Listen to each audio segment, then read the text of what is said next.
Hello everyone, hope you are doing good. So today we are going to start with basics of economics.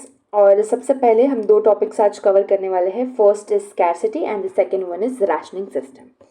So basics of economics में economics as a subject emerged होता है from scarcity. Scarcity को आइए समझते हैं. What is scarcity? तो जो भी ह्यूमन होता है, कोई भी ह्यूमन होता है, उसके जो वांट्स एंड जो नीड्स होते हैं वो इन्फिनाइट होते हैं. ठीक है, तो कोई भी ह्यूमन जो है उसके वांट्स एंड नीड्स इन्फिनाइट होते हैं, लेकिन उसको प्रोवाइड करने के लिए, उसको फुलफिल करने के लिए जो भी रिसोर्सेज है, ठीक है, जो भी रिसोर्सेज है that is nothing but factors of production, land, labour, capital, entrepreneur, वो क्या है? वो लिमिटेड है. ठीक है, वो क्या है? लिमिटेड है. नॉट जस्ट लिमिटेड बट उनको प्रोवाइड करने के लिए we have to make sure कि उसका डिमांड और उसका सप्लाई इक्वल हो. बट ऐसा नहीं होता है क्योंकि लैंड हमारे पास लिमिटेड है, लेबर हमारे पास लिमिटेड है. All of these things we have is finite. And उसके वजह से जब ये रिलेशन इमर्ज होता है कि भाई कोई भी चीज़ हमको चाहिए, इन्फिनाइट चीज़ है, और जो हमारे पास जो रिसोर्सेस है वो हमारे पास बहुत फाइनाइट है, तो उससे स्कैरसिटी इमर्ज होता है. एंड स्कैरसिटी इमर्ज होता है, उसकी वजह से economics as a subject, as a principle emerge होता है.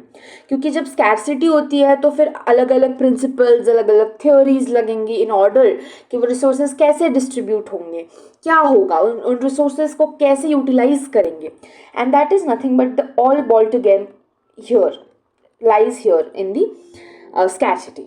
ओके, तो हमने जैसे पढ़ा कि वांट्स एंड नीड्स हमारी इन्फिनाइट होती है, लेकिन जो रिसोर्सेस है वो फाइनाइट होते हैं. ठीक है, आइए समझते हैं what is factors of production that are finite. ठीक है, सबसे पहले फैक्टर्स ऑफ प्रोडक्शन, आइए हम एक एग्जाम्पल से समझते हैं. This is a person, okay, and एक इंसान के पास, उसको, वो है एंटरप्रेन्योर. ठीक है, अब वो एंटरप्रेन्योर बोल रहा है कि मुझे अपनी एक, लेट्स से, एक factory, I want to establish a factory. तो एक फैक्ट्री एस्टैब्लिश करने के लिए वो इंसान, लैंड ऑफ प्रोडक्शन, हम कर रहे हैं फैक्टर्स ऑफ प्रोडक्शन. प्रोडक्शन मतलब क्या? Let's say for example chocolates, ये प्रोडक्शन में आएगा.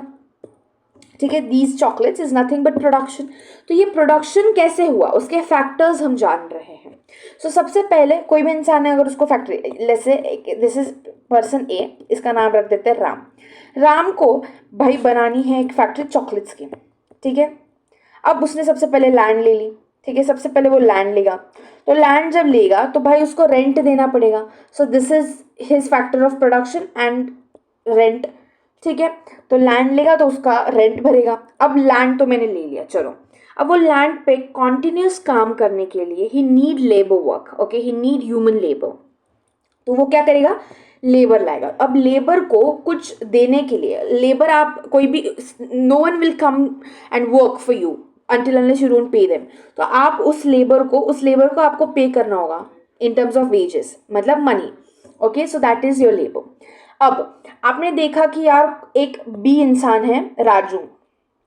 राजू के पास लैंड भी है, लेबर भी है, लेकिन राजू के पास कैपिटल भी है, उसके पास मशीन्स हैं कि उससे अगर 100, मतलब अगर राम एक महीने में, राम को रियलाइज होता है कि एक महीने में अगर वो 100 चॉकलेट्स बना रहा है, तो अगर वो कैपिटल में इन्वेस्ट करता है, अगर वो मशीनरी खरीदता है, तो एक महीने में वो 200 चॉकलेट्स बना पा रहा है. ओके, सो इसलिए वो कैपिटल लेगा.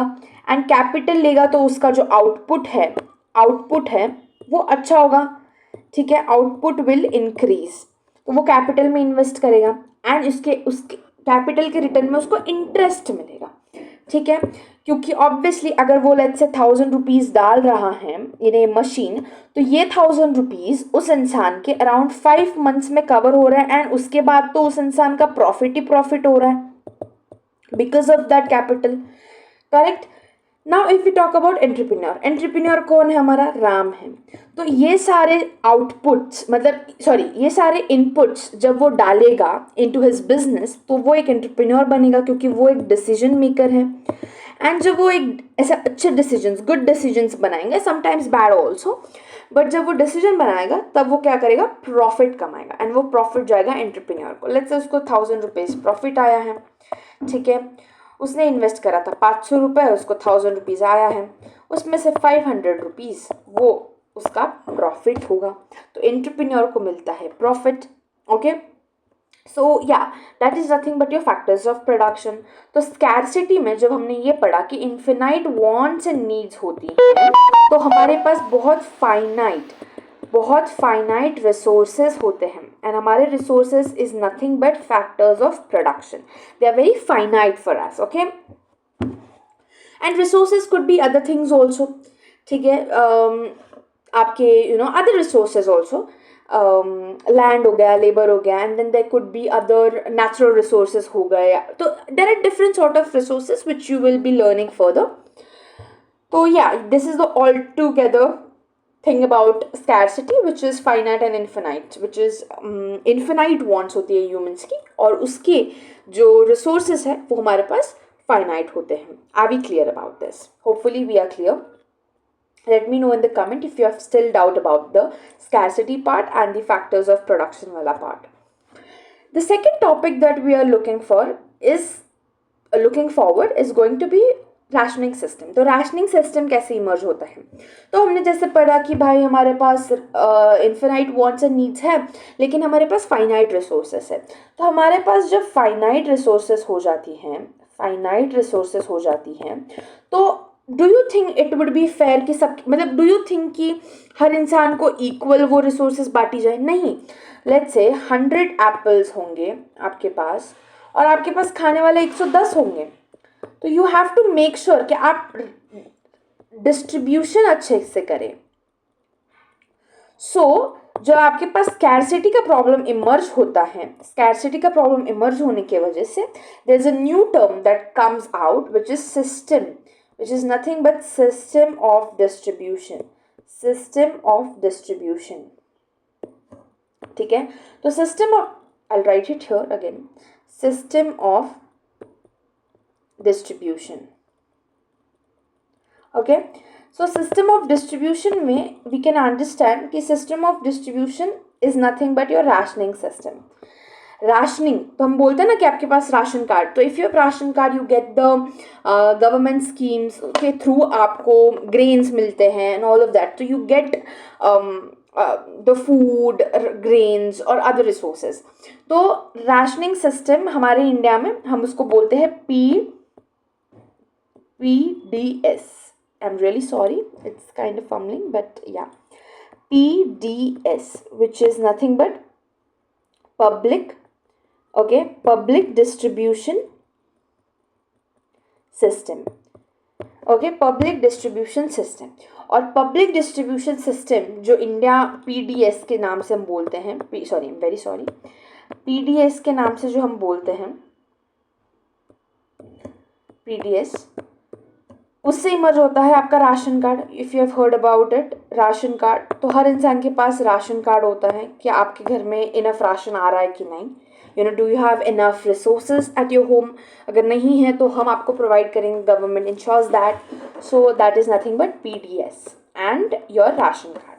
अगर हम PDS के बारे में और पढ़ें and we understand more about that, so PDS is nothing but कि राइट्स होते हैं किसी भी इंसान के based upon food.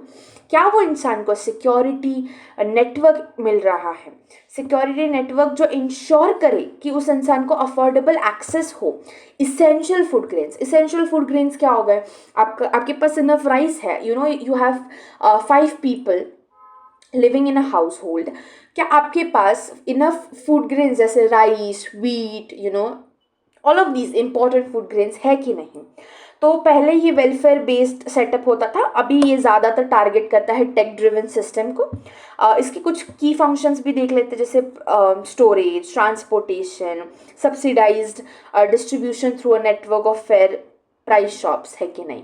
So that is nothing but your PDS जो हमारे इंडिया में वी हैव.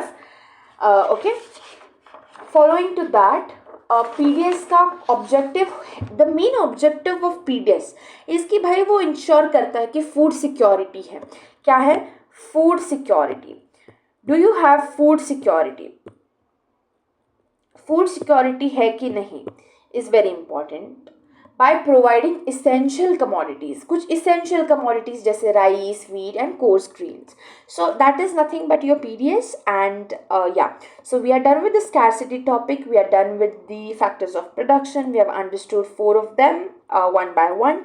उसके बाद स्कैरसिटी की वजह से जो राशनिंग सिस्टम इमर्ज हुआ है वो हमने देखा, उसके वजह से जो हमारा पीडीएस इमर्ज हुआ है वो हमने देखा.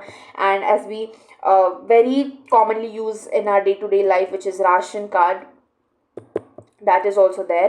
Not everyone has, मतलब majorly आपने ये आपके मेड से सुना होगा, ज़्यादातर मेड्स या फिर someone who is into domestic work, guards, someone who is informal workers से आपने ज़्यादा सुना होगा probably. So yeah, I think that's about it, scarcity and rationing system. Let me know what topics you want, and if you've understood this one, hope you like it and hope you've understood it. अगर आपको अच्छा लगा है तो please let me know in the comments. So yeah, thank you for watching, and yeah.